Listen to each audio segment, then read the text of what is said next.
وبارك على محمد وعلى آل محمد كما باركت على إبراهيم وعلى آل إبراهيم إنك حميد مجيد.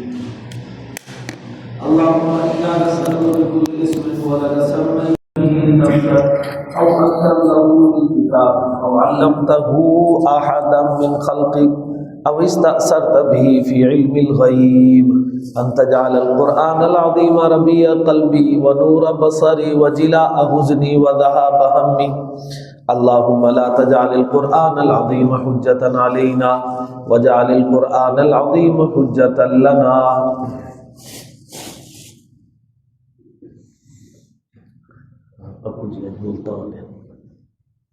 اعوذ باللہ من الشیطان الرجیم بسم اللہ الرحمن الرحیم. وَإِذْ قَالَ رَبُّكَ لِلْمَلَائِكَةِ إِنِّي جَاعِلٌ فِي الْأَرْضِ خَلِيفَةً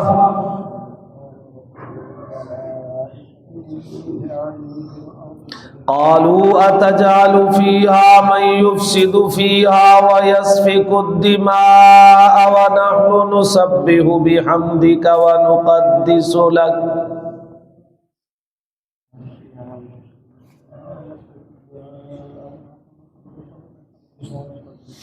قال إني أعلم ما لا تعلمون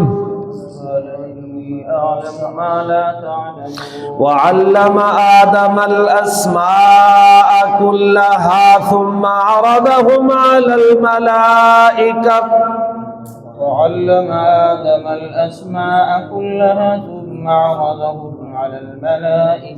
فقال أنبئوني بأسماء هؤلاء إن كنتم صادقين.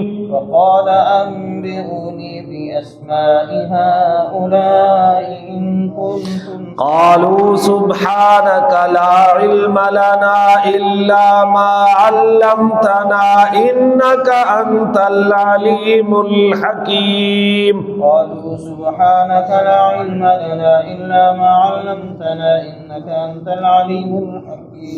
صدق اللہ العظیم.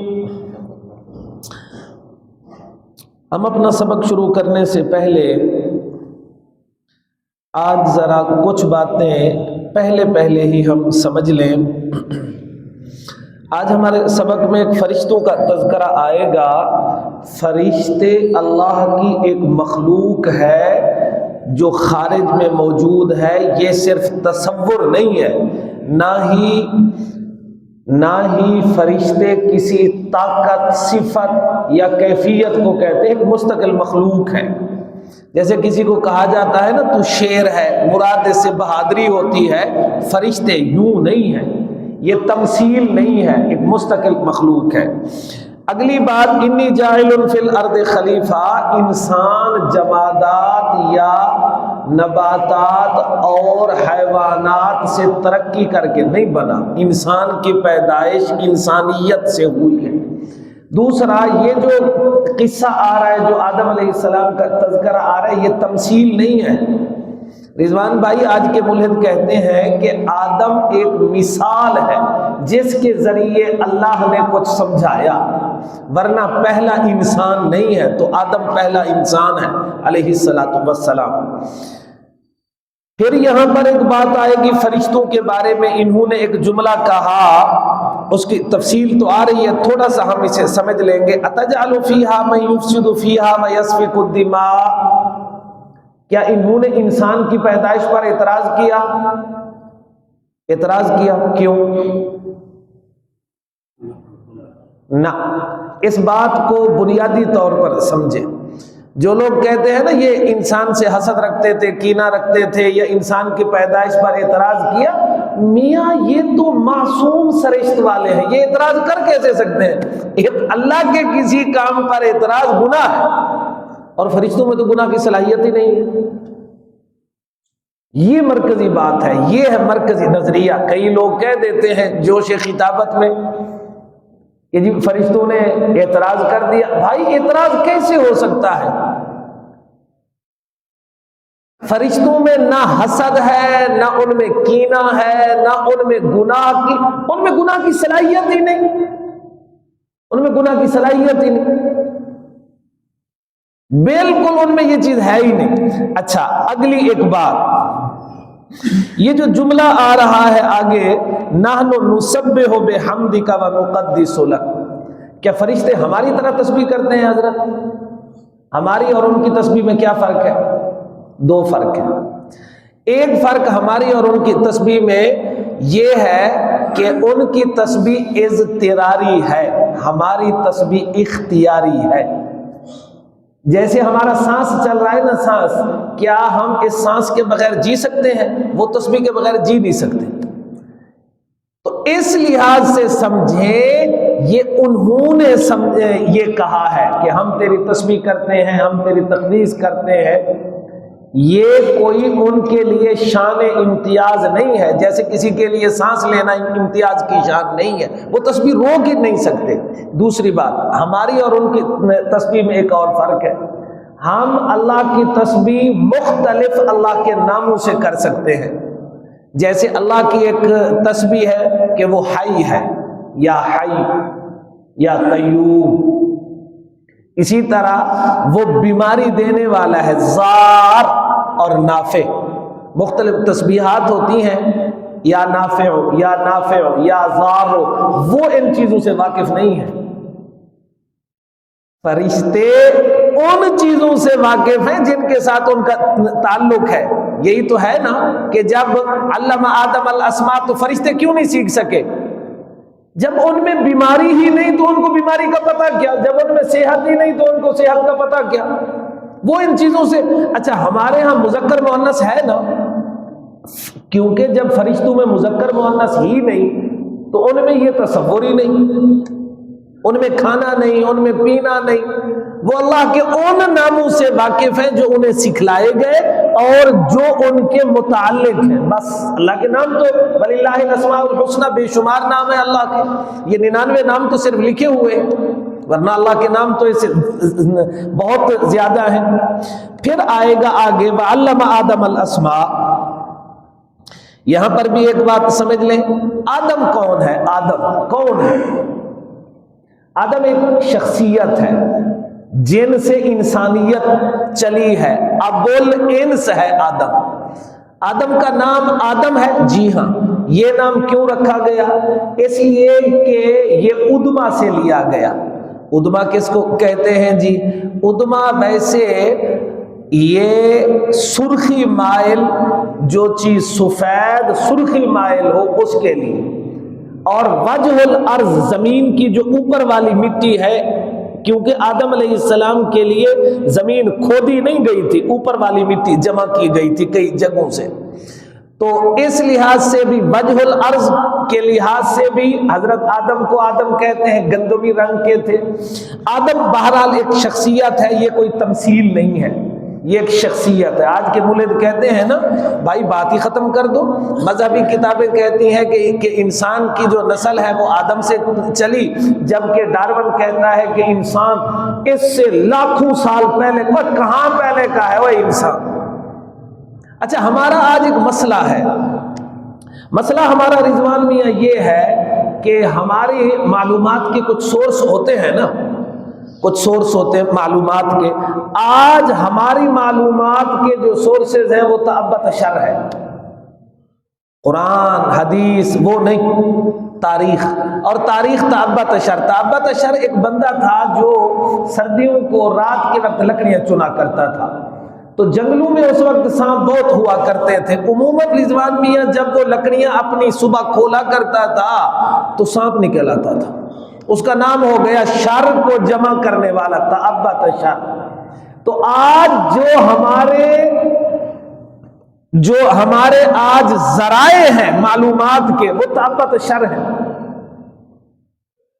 بھائی تم نے نبی کی بات تو نہیں مانی کہ آدم سے ہماری نسل چلی ہے، ڈارون کی مان لی ہے، کس بنیاد پر مانی ہے؟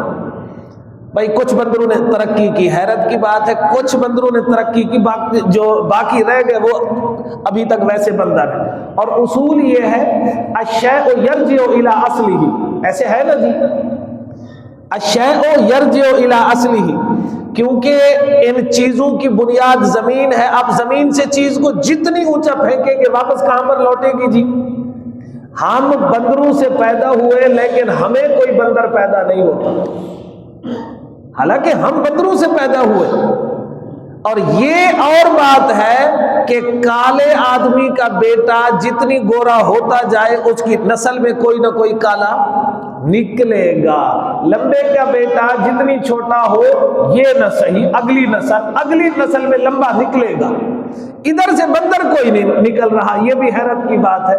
تو ان باتوں کو سمجھنے کے بعد اچھا پھر آئے گا انباء اور تعلیم میں فرق ہوتا ہے کہ جب فرشتے سمجھ نہیں سکتے ان چیزوں کو تو یہ خطاب تو بیکار ہے.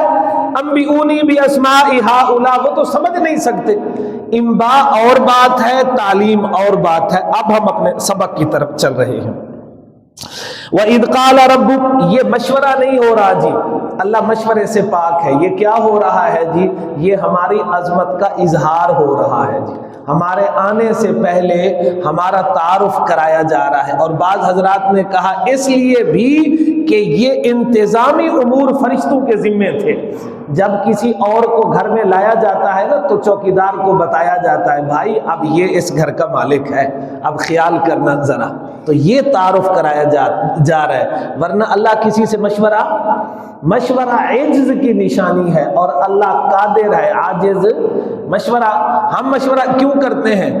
اس لیے کرتے ہیں کہ ہماری رائے حتمی نہیں ہوتی ہے اور اللہ کی ہر بات حتمی ہے.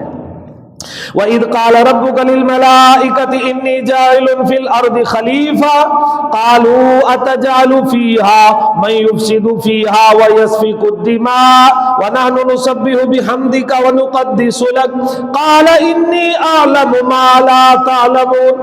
اور وہ وقت یاد کرو جب تیرے رب نے فرشتوں سے فرمایا بے شک میں زمین پر اپنا نائب بنانے والا ہوں. فرشتے عرض گزار ہوئے کیا آپ ایسی مخلوق کو خلیفہ بنائیں گے جو زمین میں فساد پھیلائے گا اور قتل و قتال کے ذریعے خون بہائے گا، حالانکہ ہم تو آپ کی حمد کی تسبیح پڑھتے ہیں اور آپ کی پاکی بیان کرتے ہیں. جواباً ارشاد الہی ہوا بے شک میں وہ حقائق جانتا ہوں جو تم نہیں جانتے. یہ حقائق ہم نے اس لیے لکھا، بہت سی چیزیں ایسی ہوتی ہیں ان کا ظاہر اور ہوتا ہے ان کا باطن اور ہوتا ہے. کئی چیزوں پر ہم بھی کہتے ہیں پتہ نہیں یہ کیا وجہ ہوگی، اللہ نے ایسا کیوں کیا ہوگا. بھائی ہم ظاہر کو دیکھ رہے ہیں اور وہ باطن کو جاننے والا ہے. تیسری نعمت خداوندی پیدائش انسانیت اور دستار خلافت سے نوازنے کا تذکرہ. پہلے تھی ہر چیز کو ہم نے بنایا اور ہر چیز کو ہم نے روزی دی. پھر فرمایا یا ایھا الناس اعبدوا ربکم الذی خلقکم والذین من قبلکم لعلکم تتقون. پھر آگے فرمایا ہر چیز کو ہم نے بنایا. اب کیا فرمایا؟ خاص انسان کی پیدائش اور اس کے سر پر پگڑی خلافت کی دستار رکھی جا رہی ہے. رب بقرہ کے پہلے رکوع میں فطرت انسانی اور قرآن کے دو مخاطبین یعنی پیغام الہی ماننے والے مسلمان اور انکار کرنے والے کفار کا ذکر. پھر تیسرے رکوع میں ننگے انسانیت منافقوں کا تذکرہ. پھر یہ اس میں دوسرے رکوع میں اور تیسرے رکوع میں توحید رسالت قرآن کا چیلنج. پھر تمثیلات قرآنی پر شبہ کا جواب. اب تخلیق حضرت آدم، خلافت ارضی، عطائے علم، سجود ملائکہ، انکار ابلیس، وسوسہ ابلیسی پر نسیان حضرت آدم اور توبہ کے کلمات پر ہدایات اور زمین پر بھیجنا مذکور ہے. اب یہ ہمارا سبق آیا آدھا ہے. تشریح الفاظ. قال رب، یہ فرشتوں سے مشورہ نہیں تھا بلکہ انسان کی عظمت کے اظہار کے لیے تخلیق سے پہلے منادی کرا دی. تخلیق سے پہلے منادی کرا دی. اور بعض مفسرین فرماتے ہیں چونکہ تکوینی طور پر کائنات کے بہت سے کام فرشتوں کے ذمہ ہیں، مثلا بارش برسانا، گرم و سرد ہوائیں چلانا، فصلیں اگانا وغیرہ ذالک، اس لیے فرشتوں کو مطلع کیا کہ انہیں معلوم ہو اب حضرت آدم زمین پر ہمارے خلیفہ ہیں ان کا احترام و آرام کا خیال رکھنا. ملائکہ بمانے فرشتے، یہ ملکن کی جمع جو اصل میں ملعکن تھا. ملک اصل میں ملعکن تھا، پھر ملک کیسے ہوا جی؟ حمزہ متحرک ماقبل ساکن، حمزہ کی حرکت ماقبل کو دے کر حمزہ گرا دیا تو یہ ملک ہو گیا. اس کی جمع اسی لیے آپ دیکھیں نا، اس کی جمع ملوک نہیں ہے، ملائکہ ہے. فرشتے نور سے پیدا کردہ مخلوق ہے جن کی تعداد اللہ ہی جانتا ہے. ان کی پیدائش انسانوں سے پہلے ہوئی. ان کی سرشت اور مزاج معصومانہ ہے. انہیں گناہ اور نافرمانی کی صلاحیت ہی نہیں، یہ گناہ کر ہی نہیں سکتے. یہ توالد تناسل کھانے پینے مذکر مؤنث سے پاک ہیں. عادتاً اور عموماً انسانوں کو نظر نہیں آتے. جب اللہ چاہے تو نظر آ جاتے ہیں، یا جب دوسری شکلیں اختیار کر لیں، جیسے حضرت دہیہ کلبی کی شکل میں جبریل آتے تھے، مسافر کی شکل میں جبریل آئے تھے، مسافر کی شکل میں جبریل امین آئے تھے. حسب ضرورت مختلف شکلیں اختیار کر سکتے ہیں. یہ اللہ تعالیٰ کے خاص فرما بردار خادم ہے. مخلوق اور محکوم ہونے میں بالکل انسان جیسے. یہ معبودانہ یا نیم معبودانہ دیوی دیوتا کی حیثیت نہیں رکھتے. نیم معبودانہ کا مطلب ہے کہ ان کے پاس کچھ اختیارات ہو، ان کے پاس کوئی اختیار نہیں. اب فوراً آئے گا کہ بارشیں تم کہتے ہو کہ جی حضرت میکائیل کے ذمہ ہے، جی جو سور کا پھونکنا، وہ بھائی وہ تو ڈیوٹی ہے. اپنے اختیار سے کوئی بارش برسا سکتے ہیں میکائیل، اپنے اختیار سے کوئی وحی لا سکتے ہیں جبرائیل؟ نہیں جی، نہیں جی، یہ تو بات ہی نہیں. یاد رہے فرشتے خارج میں موجود ہیں. یہ محض صفات الہی یا قوائے طبعی کا نام نہیں، جیسا کہ نیچری لوگ کہتے ہیں کہ فرشتے کو مستقل مخلوق نہیں بلکہ اللہ کی طاقت کو جبرائیل کہتے ہیں. پھر یہاں پر ایک سطر ہماری کٹ گئی. اس آیت میں ڈارون کے نظریے کو بالکل دفن کر دیا. وہ کیسے جی؟ کہ جمادات سے نباتات، پھر حیوانات، پھر بندر نے ترقی کی تو انسان وجود میں آیا. حیرت ہے یہ ترقی صرف بندر کو نصیب ہوئی، ہاتھی شیر گینڈے کو کیوں نہیں ملی جی؟ عقل کی بات ہے. اگر تم کہتے ہو کہ سائنس کے ذریعے سے پرکھنا ہے تو آؤ پھر اس کا بھی کوئی سائنسی ہمیں جواب دے دو، اس کی ہمیں کوئی سائنسی وجہ بتا دو کہ آخر صرف بندر نے ترقی کیوں کی، ہاتھی نے کیوں نہیں کی؟ ہاتھی کی ترقی ہاتھی تک رہی اور بندر کی ترقی بڑھ گئی. اچھا جی، پھر چند بندر ترقی کر کے انسان بنے، باقی بندر اسی طرح بندر ہی رہے. اور ترقی یافتہ بندروں کی اولاد میں کوئی بھی اپنے بڑوں پر نہیں گیا. اب اگلا جو جملہ ہے وہ ہے خلیفہ. اللہ پاک ارشاد فرما رہے وَإِذْ قَالَ رَبُّكَ لِلْمَلَائِكَةِ إِنِّي جَاعِلٌ فِي الْأَرْضِ خلیفہ. اب یہ خلیفہ فعیلہ کے وزن پر ہے، اس کی جمع خلفاء ہے. یہ خلف ان سے مشتق ہے، پیچھے آنے والا، بمعنی جانشین اور نائب. اب یہ بات بڑی عجیب ہے. اگر یہ بات ہم نے سمجھ لی تو کل کوئی ملحد ہمارے اوپر یہ اعتراض نہیں کر سکے گا. عموماً خلیفہ کسی کی غیر موجودگی یا معذوری میں ہوتا ہے. غیر موجودگی میں تو اس کی تو بہت سی مثالیں ہیں. معذوری میں جیسے دیکھیں جی، محمد بن سلمان کا ابا زندہ ہے یا زندہ نہیں ہے جی؟ زندہ ہے.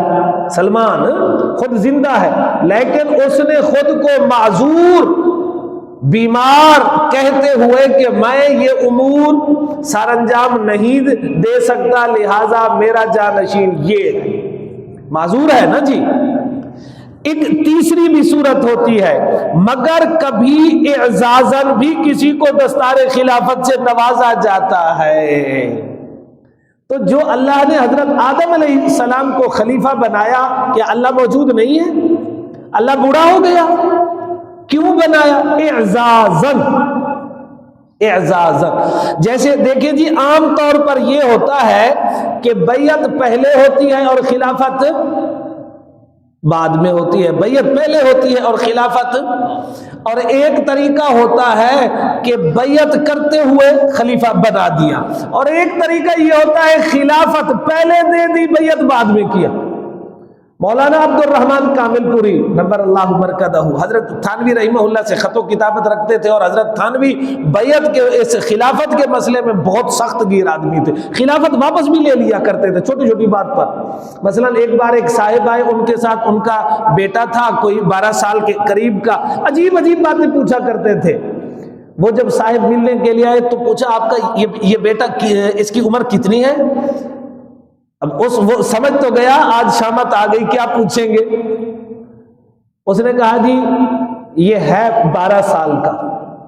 اب اگلا سوال یہ تھا کہ آپ نے اس کی ٹکٹ کٹائی ہے کہ نہیں کٹائی, اندازہ کیجئے. کہا جی ہے 12 کا, خود ہی انہوں نے کہہ دیا ہے 12 کا, لگتا 11 کا ہے. تو ٹی ٹی نے کہا جی ٹکٹ کی ضرورت نہیں. فرمایا آئندہ اشرف علی کا نام لے کر کسی کو بیعت نہ کیجئے گا.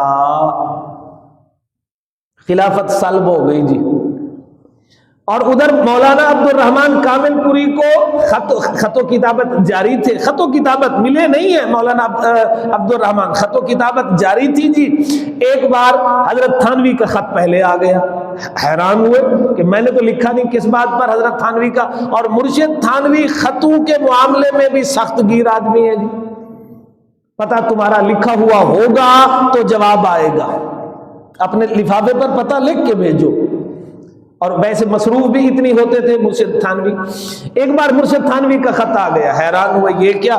جب اسے کھولا تو اس میں لکھا ہوا تھا سلام کے بعد کہ بندہ اشرف علی آپ کو بیعت کی اجازت دیتا ہے. اب یہ بھی عبد الرحمن کامل پوری تھے, دھابیل کے استاد ہیں. انہوں نے پھر جواباً خط لکھا اور کہا حضرت میں تو آپ کی بیعت ہی نہیں ہوا تو خلافت کیسے, میں تو آپ کی بیعت ہی نہیں ہوں, خلافت کیسے. فرمایا آپ تو صاحب علم ہیں, آپ تو یہ سوال ہی نہ کرتے, لیکن اگر آپ کو یہ شبہ ہو رہا ہے تو صاحب بیعت اب ہو جی, بیعت اب ہو لے. پھر فرمایا اصل تو اصلاح ہوتی ہے, جو کہ اشرف علی نے محسوس کیا آپ کی ہو گئی تو یہ امانت آپ کو تفویض کر دینا ہی مناسب ہے. یہ سید مختار الدین شاہ صاحب, یہ حال ہی میں ان کی وفات ہوئی, بڑے آدمی ہیں, بڑے آدمی ہیں. ان کو شیخ زکریا نے خلافت پہلے دی ہے, انہوں نے پڑھائی بعد میں کی ہے, پڑھائی بعد میں کی ہے. اور یہ پیر مختار الدین شاہ صاحب نور اللہ مرکزہ حضرت شیخ مفتی تقی عثمانی صاحب کے بھی شاگرد ہیں. اللہ کی شان ہے, اللہ نے بڑا کام لیا, ورنہ کہاں کربوغا, کہاں وہ جنگل اور کہاں منگل, کیا اللہ نے شان دی. بہرحال یہ خلفاء سے بات چلی, یہ خلف جانشین سے, تو کبھی اعزازی ہوتا ہے. چنانچہ یہاں بھی اعزازی خلافت مراد ہے. کوئی یہ نہ کہے انی جاعل فی الارض خلیفہ, یہ تو بھائی غلط بات ہے. وہ کیسے غلط ہے, اللہ تو موجود ہے. ایک طرف تم کہتے ہو ہر جگہ اللہ موجود, اور ملحدوں نے یہ سوال کیا انی جاعل فی الارض خلیفہ کا مطلب یہ ہے خدا زمین پر نہیں ہے, اسی لیے اس نے آدم کو خلیفہ بنایا. نہ بھائی نہ, خدا زمین پر ہے, پھر خلیفہ بنانے کی حاجت کیا ہے. یہ اعزازی خلافت ہے, یہ اعزازی خلافت ہے, کیونکہ اللہ تعالیٰ قادر مطلق ہے, اسے کسی کی مدد کی ضرورت نہیں, اور وہ ہر جگہ موجود ہے. فائدہ تخلیق انسانی کے وقت اس جہان میں بے شمار مخلوقات موجود تھیں, بے شمار مخلوقات پہلے موجود تھیں. انسان کی پیدائش صرف ایک نئی مخلوق کا اضافہ نہیں, بلکہ زمین پر اللہ تعالیٰ کا نائب مقرر ہو رہا ہے. ذرا غور کریں, قرآن نے ملائکہ, جنات وغیرہ کی پیدائش پر ان کے مقصد تخلیق کو ذکر نہیں کیا. یہ فرمایا ہے, یہ فرمایا ہے وَمَا خَلَقْتُ الْجِنَّ وَالْإِنسَ إِلَّا لِيَعْبُدُونَ, یہ انسانوں کی پیدائش کے بعد فرمایا ہے, کیونکہ یہاں انسانوں کا ذکر ہے نا. جب جن پیدا ہوئے تھے اس وقت کا تذکرہ نہیں ہے. جب فرشتے پیدا ہوئے تھے, کیوں میں نے پیدا کیا, ان کا قرآن نے تذکرہ صرف انسان. یہ شرف صرف خاک کے پتلے کو ملا کہ اس کی تخلیق سے پہلے منادی کرا دی. سوائے اسلام کے دنیا کے کسی مذہب میں انسان کی اس قدر عزت نہیں کہ اسے منصب خلافت پر فائز کیا جائے. چنانچہ جاہلی مذہبوں نے جو تخلیق انسانی کے مقاصد بتائے وہ تو قابل ذکر ہی نہیں. کیا بتائے کہ اللہ چاہتا تھا یہ ہو وہ ہو. آپ کو اندازہ بائبل کی اس عبارت سے ہوگا. یہ تو آسمانی کتاب کی دعوے دار ہے نا, ذرا اس کو دیکھیں. جبکہ یہودیت اور عیسائیت کی ترجمان بائبل میں ہے خدا نے زمین پر پانی نہ برسایا تھا اور آدم نہ تھا کہ زمین پر کھیتی کرے, اور خداوند نے زمین کی خاک سے آدم بنایا. گویا کہ بائبل کے نزدیک تخلیق انسانی کا مقصد کاشتکاری ہے کہ اللہ کو زمین پر ایک کاشتکار پیدا کرنا تھا, اللہ نے زمین کو سرسبز کرنا تھا. جبکہ قرآن واضح الفاظ میں بتلا رہا ہے تخلیق انسانی کی غرض خلافت. اچھا, اب خلافت کسے کہتے ہیں؟ یعنی احکام خداوندی کا نفاذ ہے. میری اور آپ کی ذمہ داری یہ ہے, میری اور آپ کی ذمہ داری یہ نہیں ہے جو آج ہم کر رہے ہیں. ذمہ داری یہ ہے کہ اللہ کے زمین پر اللہ کا نظام نافذ ہو. اس کے لیے میں کیا کر رہا ہوں, آپ کیا کر رہے ہیں, یہ سوال ہم نے تنہائی میں اپنے آپ سے کرنا ہے کہ میں نے اس کے لیے کیا کیا. قیامت کے دن جب مجھے لایا جائے اور اللہ پاک اس وقت فرما دیں کہ میں نے تجھے زمین پر اپنا خلیفہ بنایا تھا, تو نے اپنی بساط میں کیا کیا. اللہ اکبر کبیرہ, اللہ اکبر کبیرہ. وہ ہمارے استاد جی ایک واقعہ آپ نے سنایا کرتے تھے کہ پٹرول پمپ تھا, وہاں سے چوری ہوئی, فائرنگ ہوئی, ایک آدمی ان کے پیچھے بھاگتا رہا. یہ تو اللہ کا کرم ہوا, انہوں نے فائر وائر بھی کیے, وہ بچ گیا. چوروں نے تو جو لینا تھا وہ لے گئے, یہ بچ گیا. اس سے بعد میں کسی نے پوچھا کہ اوے وہ جا رہے تھے, تو ان کے پیچھے بھاگ کیوں رہا تھا, تجھے پتا تھا یہ تجھ سے پکڑے نہیں جائیں گے. سادہ سا آدمی تھا. اس نے جو جواب دیا وہ استاد جی بتایا کرتے تھے, بڑا عجیب تھا. اس نے کہا حاجی صاحب جو پوچھیں وہ تو کیا کیتا حاوی, میں کیرے منہ نال آگ سکسا, میں کھڑا رہ گیا حامی, میں آ کے آپ کو تے ہاتھ مارا. اس نے پھر کہا اگر اسی دوران مر جاتے تو کیا ہوتا. اس کا جملہ تھا حاجی صاحب کو تو پتہ لگ ونجے ہا میں ہونے نہ آلا. اب اگر قیامت کے دن ہم سے سوال کیا جائے حاجی صاحب تو نے کیا کیا تھا, حاجی صاحب تو نے کیا, تو خلیفہ تھا, تیری زندگی کا مقصد احکام کا نفاذ تھا, خود کر لینا کافی نہیں اس کے لیے. سوال, فرشتوں اور جنات کے بجائے انسان ہی منصب خلافت کے لیے کیوں منتخب ہوا؟ جواب, فرشتے کھانے پینے, حرص, ہوس, گناہ, خطا, نسیان, توالد, تناسل سے پاک ہیں اور وہ اللہ کی تمام نعمتوں سے مکمل طور پر نفع ہی حاصل نہیں کر سکتے, اور ان میں بہت سی چیزوں کی صلاحیت اور استعداد نہیں, بلکہ اللہ پاک نے ان سے جو کام لینا تھا انہیں اسی کے مطابق صلاحیت دی گئی. جبکہ جنات کا بدن لطیف ہے, وہ آگ سے پیدا ہونے کی اور آگ سے پیدا ہونے کی وجہ سے نہ انہیں نہ بدن اور سامان کی حفاظت کی ضرورت ہے, نہ رہائش کے لیے مکان. یہ جو ہمارے گھر ہوتے ہیں نا, ان میں جنات ہوتے ہیں, لیکن ان کے لیے کوئی علیحدہ کمرہ ہوتا ہے جی. اور یہ جنات پڑھتے بھی ہیں. وہ دارالعلوم دیوبند کے بارے میں آتا ہے نا کہ طلبہ کبھی سستی بھی کرتے ہیں. اب یہ سارے دن کے پڑھے تھکے ہوئے, اب لائٹ کون بند کرے, کہتے رہے اوے تو اٹھ لائٹ بند کر. اس نے کہا انہوں نے کہا ہم سوئے ہوئے ہیں. اتنے میں ایک ہاتھ بڑھا اور لائٹ بند ہو گئی. تو جنات بھی پڑھتے رہے ہیں, جنات بھی پڑھتے رہے ہیں. تو خیر اگر ایسے کام ہو جائیں تو پھر تو انہوں نے ہی رہنا ہے, پھر تو صرف انہوں نے ہی رہنا ہے جی. تو انہیں کسی چیز کی نہ ضرورت ہے, نہ انہیں مکان کی ضرورت، نہ انہیں کچھ کمائی کرنے کی ضرورت. وہ بھی آپ کو بتاتا ہوں کہ ان کے لیے کیسے ہوتا ہے. ان کی ڈیوٹیاں اور ہیں جی. ہم جو گوشت پھینکتے ہیں نا جی، ہڈی ہم جو پھینکتے ہیں، اس پر ان کے لیے دوبارہ گوشت لگ جاتا ہے. اب دو حدیثیں. ایک حدیث میں ہے ہر وہ ہڈی جس پر اللہ کا نام لیا جائے اس پر گوشت لگتا ہے. دوسری میں ہے جس پر اللہ کا نام نہ لیا جائے اس میں لگتا ہے. کیا حضور پاک جھوٹ بولا کرتے تھے؟ باتوں میں بھول جایا کرتے تھے؟ ہماری طرح کچی باتیں، ایک وقت ایک بات، دوسرے وقت دوسری بات. یہی بات میں نے ایک رفع یدین والے سے کہی. میں نے کہا تو رفع یدین کرتا رہے، لیکن اتنی بات ذہن میں رکھ لے کہ حضور نے اس کو چھوڑ دیا تھا، کیا تھا پھر چھوڑ دیا تھا، اب تو کرتا رہے. کہا اس کی ضرورت کیا ہے؟ میں نے کہا جب تک یہ تو دماغ میں نہیں رکھے گا تو حضور کی چند حدیثوں کو جھوٹا کہتا رہے گا. اور حضور جھوٹ نہیں بولتے تھے. اب میری بات آپ سمجھے ہیں رضوان میاں؟ میں نے کہا تو رفع یدین کرتا رہے، لیکن یہ بات ذہن میں رکھ کے حضور کا یہ عمل تھا، حضور نے چھوڑ دیا تھا.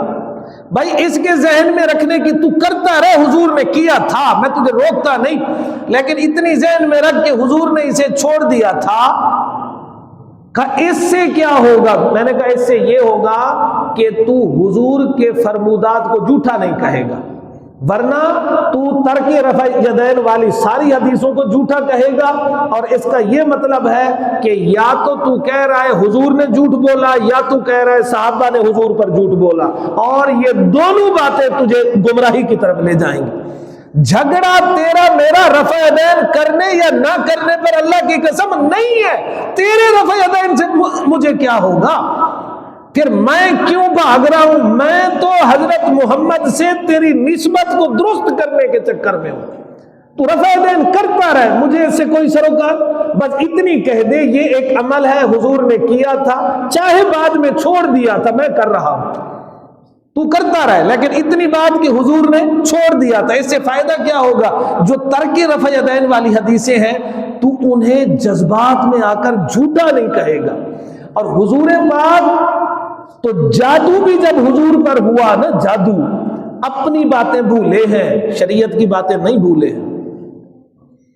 اپنی باتیں بھولے ہیں کہ میں نے یہ کام کیا یا نہیں کیا، یہ نہیں بھولے کہ میں نے یہ حکم دیا تھا یا نہیں دیا تھا.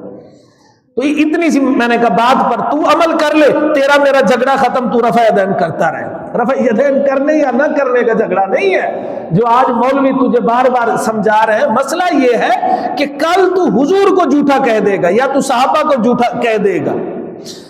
اللہ اکبر کبیرہ. خیر جی، تو جی جب یہ ہو گئی بات جی، تو یہ نیز جنات پر قوت خیالیہ کا غلبہ ہے، یعنی جس چیز کا وہ خیال کر لے اسے واقعی طور پر موجود سمجھتے ہیں.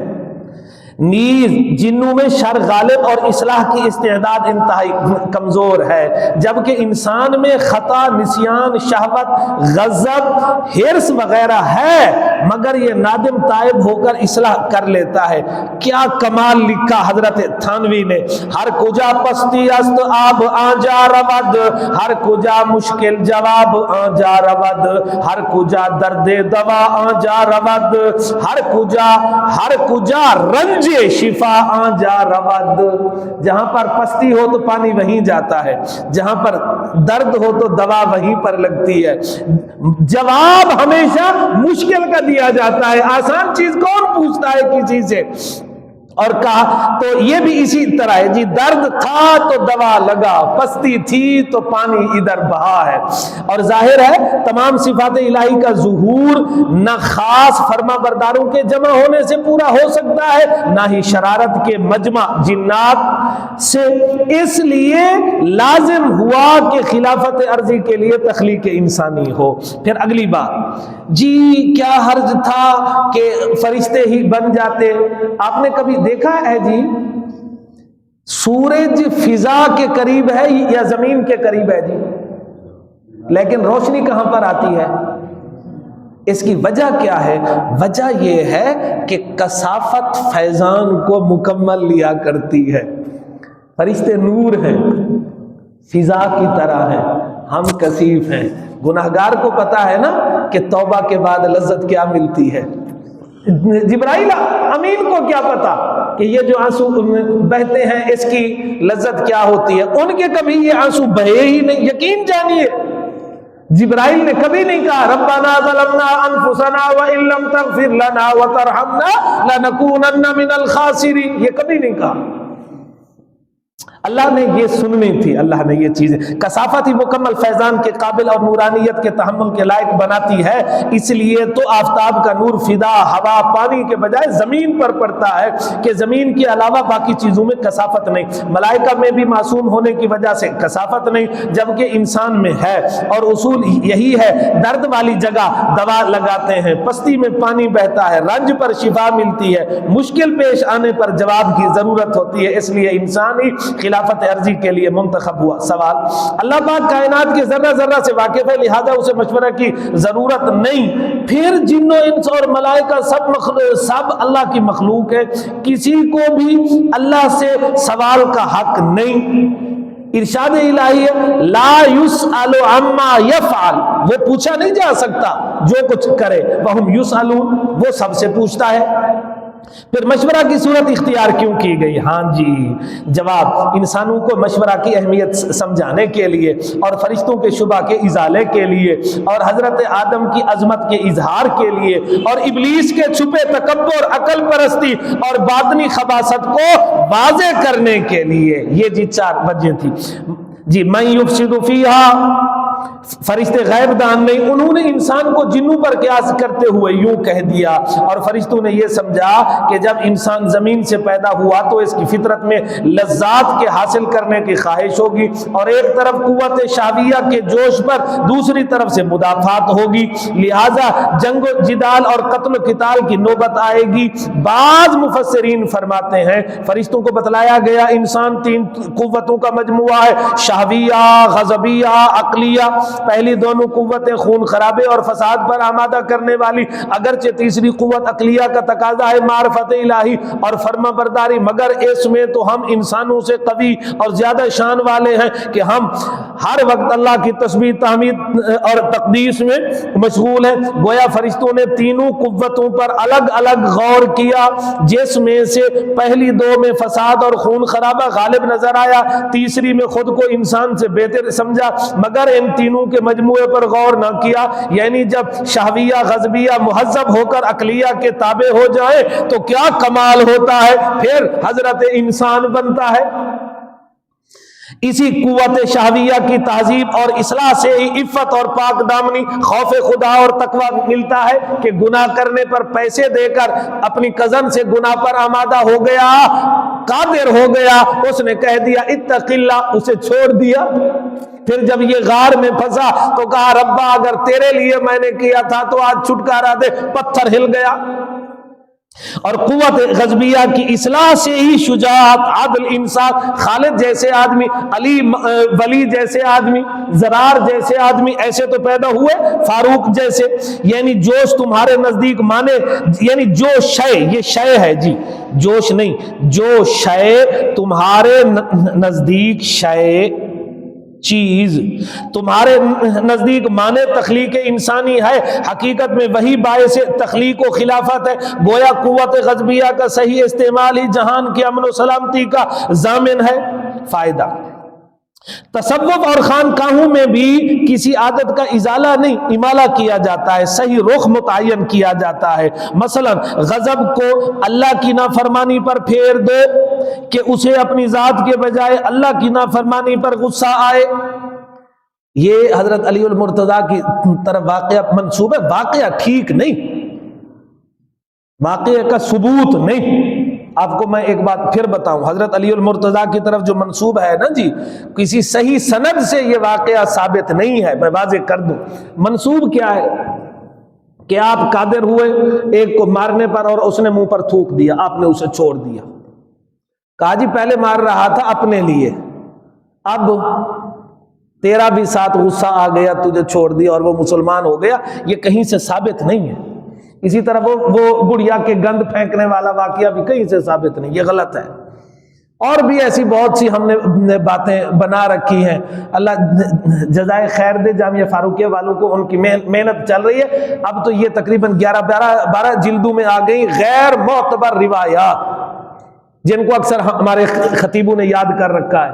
غیر معتبر روایات، میں نے اس لیے کہا اس کا سندن کہیں سے ثبوت نہیں ہے جی. تو اسی طرح جی شہوت کو بیوی کی طرف موڑ دیا. اپنی بیوی سے پیار کرو جی، شہوت تو ہے اپنی بیوی سے. شجاعت کو ظالم کے مقابل، نرمی اور معافی کو مظلوم اور کمزوروں کی طرف پھیر دیا جاتا ہے. یہ ہوتا ہے جی، یہ ہے صوفیزم. اگر یہی کچھ ہے کہ صفائی کی جائے قلب کی تو پھر تو ٹھیک ہے، پھر تو شریعت اور صوفیزم ایک ہی بات ہے. اور اگر صوفیزم کا یہ مطلب ہے کہ رسول اللہ کی باتوں کی مخالفت کی جائے، یا یہ کہا جائے جی جہاد چھوڑ دو، یا یہ کہا جائے جی اپنی نفس تک باقی رہو، اپنی ذات تک باقی رہو، بھائی ہم پھر اس روحانیت کے قائل کوئی نہیں.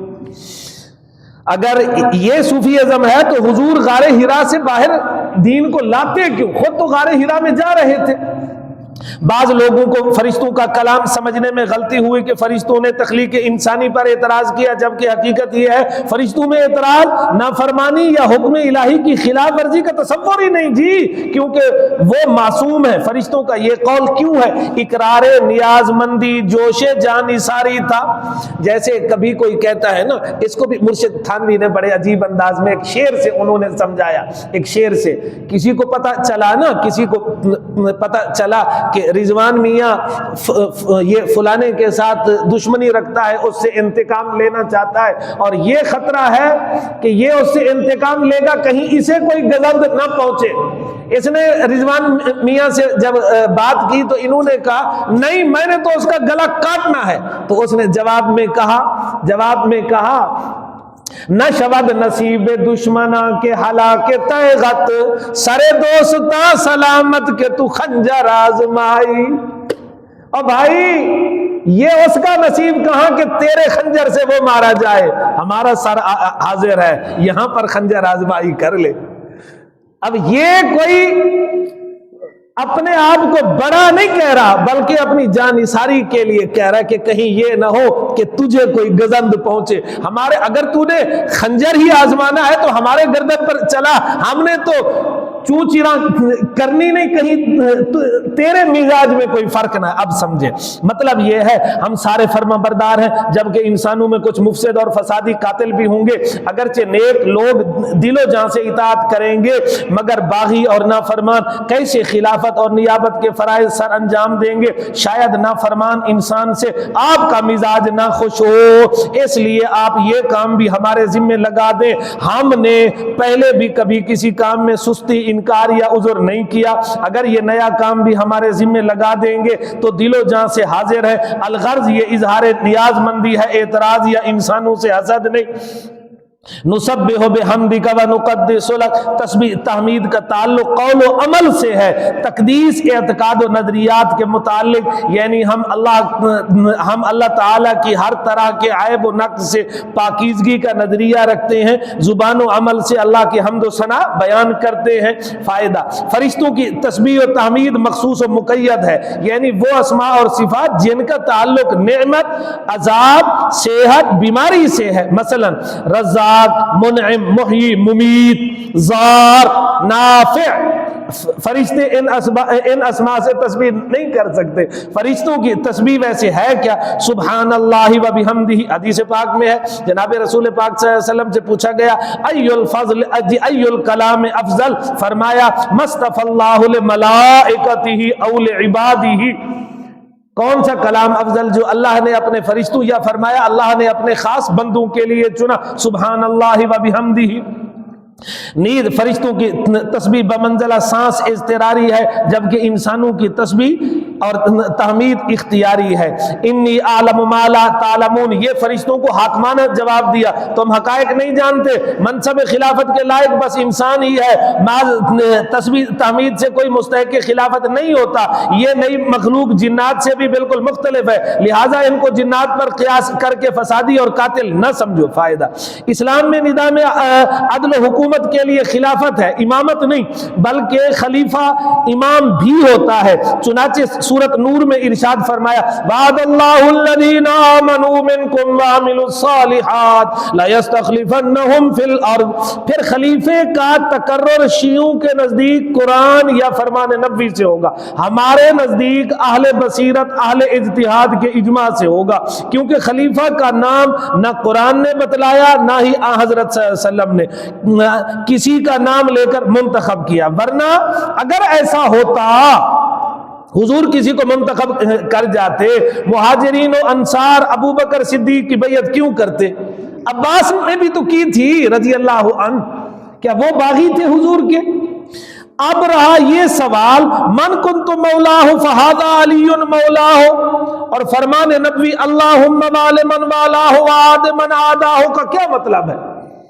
اس طرح انت منی، یہ منی ہے جی، انت منی بمنزلت ہارون من موسیٰ، اس کا کیا مطلب ہے؟ جناب پہلی روایت متواتر نہیں، اس کی صحت میں بھی اختلاف ہے، نیز ہم اسے صحیح تسلیم کرنے کے بعد کہتے اس میں حضرت علی کی فضیلت ہے جس کا انکار نہیں، مگر خلافت کا تعلق فضیلت سے نہیں بلکہ امت کے اجماع اور افضلیت سے ہے۔ یہاں مولا بمانا ولی قرار دینے کا سبب کیا ہے جی؟ آپ اسے بادشاہ کیوں نہیں مانتے، دوست کا معنی کیوں کرتے ہو؟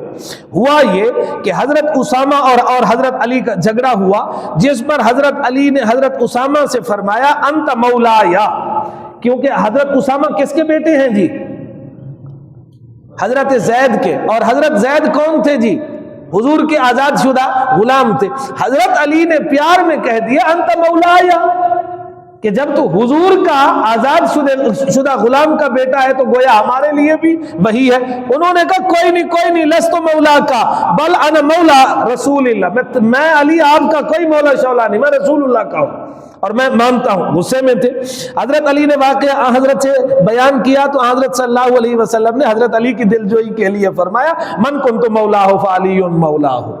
اسی طرح حضرت بریدہ اسلمی کا بھی یہ واقعہ آتا ہے کہ جھگڑے کے وقت آپ نے فرمایا اس سے خلافت مقصود ہوتی تو فرمان نبی کی مخالفت کرتے ہوئے خود حضرت علی، حضرت عباس اور دیگر صحابہ حضرت ابو بکر کی بیعت کیوں کرتے؟ اچھا جی انت منی بمنزلت ہارون من موسیٰ میں اگر خلافت کی طرف اشارہ ہوتا تو حضور یوں فرماتے انت منی بمنزلت یوشع من موسیٰ، کیونکہ حضرت ہارون تو حضرت موسیٰ سے پہلے فوت ہو گئے، حضرت موسیٰ کے جو جانشین ہیں وہ حضرت یوشع ہیں، حضرت ہارون نہیں۔ دراصل حضرت صلی اللہ علیہ وسلم جب غزوہ تبوک پر جانے لگے اور حضرت علی کو مدینے چھوڑا تو منافق بولے انما خلفہ بغضا، انہوں نے آپ کو نفرت اور ناراضگی کی وجہ سے چھوڑا ہے۔ تو حضرت صلی اللہ علیہ وسلم نے اچھا جی حضرت علی نے یہی بات خدمت نبوی میں عرض کر دی، تو اس پر آپ نے فرمایا کہ منافق جھوٹے ہیں، بل خلفتو کا کما خلف موسیٰ ہارون، میں نے ایسے تجھے چھوڑا جیسے حضرت موسیٰ نے حضرت ہارون کو چھوڑا تھا۔ کہاں پر جا رہے تھے جی حضرت موسیٰ؟ طور پر جا رہے تھے جی، چھوڑ کر گئے تھے۔ پھر فرمایا اما ترضى ان تكون مني بمنزلة هارون من موسى، تو یہ سیدھی سی بات ہے جی۔ وعلم آدم الاسماء كلها ثم عرضهم على الملائكة فقال انبئوني باسماء هؤلاء ان كنتم صادقين۔ یہ ذرا صادق کی بات کو بھی سمجھیے گا، اگر سچے ہو تو دلیل لاؤ ورنہ فرشتے جھوٹے ہو گئے، اس کو ذرا بالکل سمجھیے گا۔ اللہ تعالیٰ نے حضرت آدم کو تمام چیزوں کے نام، خصوصیات، نفع نقصان، حلت حرمت کے احکام سکھلا دیے، پھر ان چیزوں کو فرشتوں پر امتحان کے لیے پیش کیا، پھر فرمایا تم مجھ کو ان چیزوں کے نام بتلاؤ اگر تم اپنے اس دعوے میں سچے ہو کہ خلافت عرضی کے لیے نئی مخلوق کی ضرورت نہیں بلکہ تم ہی یہ کام بھی سنبھال لو گے۔ یہاں سے فرشتوں کو حکیمانہ انداز میں انسانی صلاحیتوں کو آشکارا کر کے عملاً جواب دیا گیا کہ خلافت عرضی کے لیے انسان ہی مستحق اور لائق ہے۔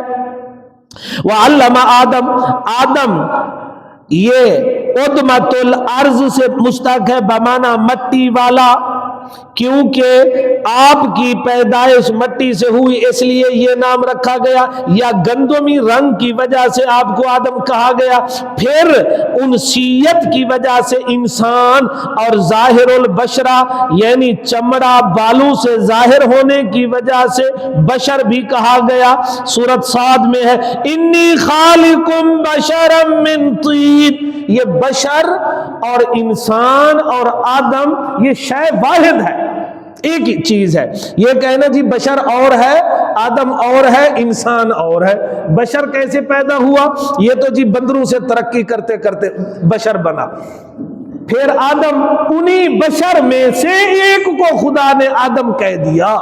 واہ جی واہ، آپ کی مستقل تخلیق ہوئی، آپ ہی انسانوں کے باپ ہیں، انسان نہ کسی جانور سے ترقی کر کے وجود میں آیا، نہ دو مخلوقوں کے ملاپ سے۔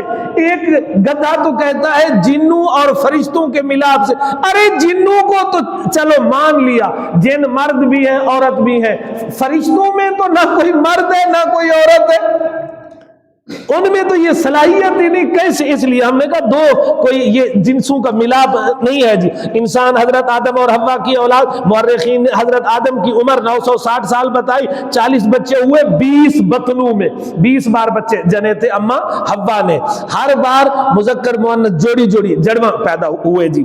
آج کل ڈارون کے نظریے کو پرموٹ کرنے والے ملحدین حضرت آدم کو حقیقی شخصیت کے بجائے تمثیلی کردار قرار دیتے ہیں، اور پیدائش، خلافت عرضی کی دستار اور سجود ملائکہ کو اساطیر الاولین اور مذہبی کہتے ہیں، مولویوں کی وقت گزاری کی کہانی۔ اور بھائی قرآن بیان کر رہا ہے الاسماء کلہا، حضرت آدم کو کائنات کی تمام چیزوں کے نام، خواص، احکام، طریقہ استعمال سکھلایا گیا، اور یہ تعلیم تنہائی میں نہیں فرشتوں کے سامنے دی گئی، مگر فرشتوں میں وہ سیکھنے کی صلاحیت ہی نہ تھی۔ صاف ظاہر ہے جس چیز سے ان کا تعلق ہی نہ تھا وہ اسے کیسے سمجھ سکتے؟ بھوک، پیاس، صحت، مرض، ازدواج، ظلم، عدل وغیرہ۔ اور یہ بھی ممکن ہے یہ تعلیم الہامی ہو، یعنی بغیر کلمہ کلام آواز حرف کے محض دل میں القاء ہو۔ یوں بھی ہو سکتا ہے، ہاں جی، جیسے بچے کے پیدائش ہوتے ہی اسے ماں کا دودھ پینا سکھایا گیا،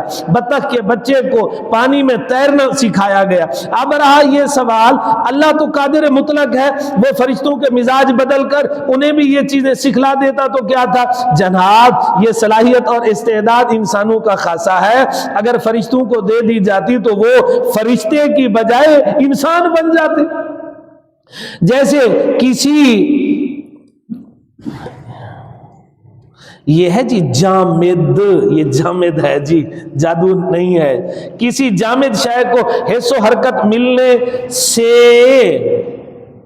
وہ جامد کی بجائے حیوان بن جاتی ہے، اور فرشتوں کو انسان بنانے سے بہت سے کام بگڑ جاتے، بہت سی مصلحتیں ختم ہو جاتی۔ اس تفصیل سے یہ بھی معلوم ہوا حاکم اور خلیفہ کے لیے معصوم ہونا ضروری نہیں۔ کہتے ہیں اے نا جی، وہ اور بات ہے کہ حضرت علی بھی معصوم نہیں، وہ کہتے ہیں کیا تم ابو بکر کو معصوم مانتے ہو؟ نہیں مانتے جی، وہ خلیفہ کیسے ہو گئے جی؟ اور بھائی خلیفہ کے لیے معصوم ہونا ضروری نہیں، چیزوں کے حقائق کو جاننا ضروری ہے۔ حضرت علی کو تو پتہ کوئی نہیں تھا کہ حضور پاک کو دفنانا کیسے ہے، غسل کیسے دینا ہے، کفن کیسے دینا ہے، کہاں پر دفن کرنا ہے، یہ ساری باتیں کس نے بتائی ہیں؟ حضرت علی کو یہ بھی، اگر حضرت علی کو پتا ہوتا کہ حضور کی نماز جنازہ کیسے پڑھانی ہے تو حضرت علی پڑھا نہ دیتے؟ آخر صدیق کا انتظار کیوں ہوا؟ اسی لیے ہوا عالم الناس ابو بکر تھا۔ لیکن رعایا کے حالات، وہاں کے مسائل، ضروریات جاننا ضروری ہے، اسے پتا ہو بھوک، پیاس، صحت، مرض کیا ہوتی ہے۔ ہمارے حکمران اشرافیہ ہیں یا امپورٹڈ یا وہ امپورٹ ہو کر آتے ہیں، اس لیے نہ تو انہیں بجلی، گیس، گندم، پٹرول کی قیمتوں سے واسطہ، نہ ہی کشمیر فلسطین کے حالات پر غیرت، نہ ہی یہ بزدل کوئی اپنی پالیسی بناتے ہیں، جبکہ خلافت کے لیے 3 چیزیں لازم ہیں: مکمل معلومات ہو، قوت حوصلہ ہو، امانت داری ہو۔ چنانچہ اسی اور ابو بکر نے کیا کیا؟ قوت ایسی کہ عمر جیسے بھی کانپ اٹھے، اور ادھر جس جھنڈے کو حضور نے باندھا کسی کو نہیں دوں گا، اور ادھر علم ایسا میں جانتا ہوں کچھ نہیں ہوگا، یہ دین باقی رہے گا۔ اچھا جی، فضیلت علم پر حضرت آدم جی بنے اور حضرت یوسف نے استحقاق خلافت پر فرمایا، اور کھل کر حضرت یوسف نے فرمایا تھا کہ میں مستحق ہوں خلافت کا۔ کس بنیاد پر؟ انی قوی امین، اس امانت داری پر فاروق نے ذاتی ملاقات کا سن کر سرکاری چراغ بجھا کر ذاتی چراغ جلایا۔ ثم عرضهم علی الملائکہ، یہ یاد رکھیں عرضهم، یہ ہم ضمیر مذکر کے لیے آتی ہے، ہم ضمیر یہ ذوی العقول کے لیے آتی ہے، جو غیر ذوی العقول ہوں گے جن و انس کے علاوہ ان کے لیے آتی ہے ہاں۔ یہاں پر کہنا چاہیے تھا ثم عرضها، کیونکہ وہ چیزیں ہیں، وہ چیزیں کیا ہیں اس پر بہت سی باتیں لکھی۔ علامہ سیوطی فرماتے ہیں حتیٰ کہ پیالہ، چمچ، دیگچی، ان ساری چیزوں کا بھی علم دیا گیا۔ آج کسی نے کہا یہ کیسے ممکن ہے کہ ان چیزوں کا علم لمحے میں دے دیا جائے؟ اس پر کسی نے کہا جب یہ پروگرام انسٹال کرتے ہو تو کتنی دیر لگتی ہے؟ کہا جی لمحہ لگتا ہے۔ کہا تم کر سکتے ہو، رب نہیں کر سکتا۔ جواب ہر کسی کے لیے اپنا اپنا ہو۔ اگرچہ بظاہر عرضہ مناسب تھا، مگر چونکہ ان میں ذوی العقول چیزیں بھی شامل تھیں اس لیے تغلیباً ذوی العقول والی ضمیر عرضہم لائی گئی۔ فرشتوں کو یہ حقیقت سمجھائی گئی کہ زمین کے انتظام اصلاح کی تم میں قابلیت نہیں، کیونکہ منتظر یہ ہے منتظم کے لیے وہاں کے حالات نشیب و فراز جاننا، اپنی رعایا کے عادات اور مزاج سے واقفیت ضروری ہے، تمہیں ان کی کچھ خبر نہیں۔ اب اگر بھی تم خود کو اس ذمہ داری سنبھالنے کے لائق سمجھتے ہو تو ذرا ان چیزوں کے نام، خواص اور طریقہ استعمال تو بتلاؤ۔ فائدہ، عربی میں صدق جیسے سچائی کے لیے بولا جاتا ہے ایسے ہی صحت خیال، اصابت رائے اور نفس واقعہ کے لیے بھی آتا ہے۔ اب صادقین کا مطلب ہوگا اگر تمہارا خیال درست تھا تو بتلاؤ۔ چونکہ اردو میں صدق بمقابل کذب بولا جاتا ہے، اس لیے اردو طبقہ یہاں غلط فہمی کا شکار ہو کر فرشتوں کی نسبت خرابی اور دلی ارادہ کے غلط ہونے کا قول کرنے لگا، حالانکہ ہم پہلے بتا چکے بھائی فرشتوں کی سرشت ہی معصومانہ ہے، لہذا ان سے جھوٹ، حسد وغیرہ ممکن ہی نہیں۔ قالوا سبحانک لا علم لنا الا ما علمتنا انک انت العلیم الحکیم، فرشتے بولے اے پروردگار تو ہر طرح کے نقص سے پاک ہے، تیرا کوئی فعل حکمت و مصلحت سے خالی نہیں، ہم کو ان چیزوں کے حقائق، خواص وغیرہ کے بارے بالکل کچھ معلوم نہیں، مگر وہی جو تو نے سکھلایا، بے شک تو ہی سب کو جاننے والا، حکمت والا ہے۔ فرشتوں کا یہ عرض کرنا اور اظہار رائے کسی اعتراض، فخر یا اپنا استحقاق جتلانے کے لیے نہ تھا، بلکہ ایک نیاز مند خادم کی طرح اپنی خدمات پیش کرنا تھا۔ اس لیے اللہ کے سمجھانے پر فوراً سچائی اور سادگی کے ساتھ اپنی کمزوری، کم علمی کا اعتراف کرتے ہوئے انسان کے خلیفہ بنانے کے فیصلے کی حقانیت کا اقرار کیا۔ العلیم الحکیم، اے اللہ علم کامل تو صرف تیرا ہی ہے، تو ہی جانتا ہے کہ کون سی مخلوق کس منصب اور کس خدمت کے لائق ہے، تیرے فیصلے میں بے شمار حکمتیں ہیں جن کو سمجھنا مخلوق کے بس میں نہیں۔ ذرا سوچئے بارگاہ الہی میں فرشتے کس عجز سے اپنی کم علمی کا اعتراف کر رہے اور کس قدر عبدیت اور خشیت کے ساتھ مناجات کر رہے۔ فرشتہ پرستی کرنے والوں کے لیے بھی اس قصہ میں عبرت کا سامان ہے۔ فائدہ، علیم کے بعد حکیم لا کر واضح کر دیا حکمت علم سے زائد چیز ہوتی ہے، علم اور چیز ہے، حکمت اور ہے، اسی لیے تو کہتے ہیں نا علم تو اساتذہ سے اور حکمت تو اللہ والوں سے ملا کرتی ہے۔ جی قرآن بار بار سمجھا رہا ہے اللہ پاک کا ہر حکم اور فیصلہ حقیقت جان کر حکمت کے عین مطابق ہوتا ہے۔ خلاصہ آیت نمبر 30، ابو الانس حضرت آدم کی پیدائش اور خلافت عرضی کا حقیقی قصہ جس میں تمثیل اور فرضی کردار کا کوئی دخل نہیں، اور فرشتوں کا شوق جان نثاری میں خود کو اس خدمت کے لیے پیش کرنا، انسانوں کی صفت شہویہ غضبیہ کو دیکھتے ہوئے یفسد فیہا و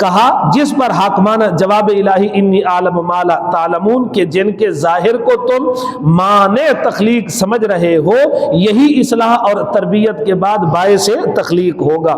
31 اور 32 کا خلاصہ، ملائکہ پر بشریت کے کمال علمی کا اظہار اور فرشتوں کا برملا اعتراف حق، اپنی کوتاہی اور عجز کا اقرار، اللہ کی صفت علم اور حکمت کا تذکرہ کر کے گویا فرشتوں نے دریا کوزے میں بند کر دیا۔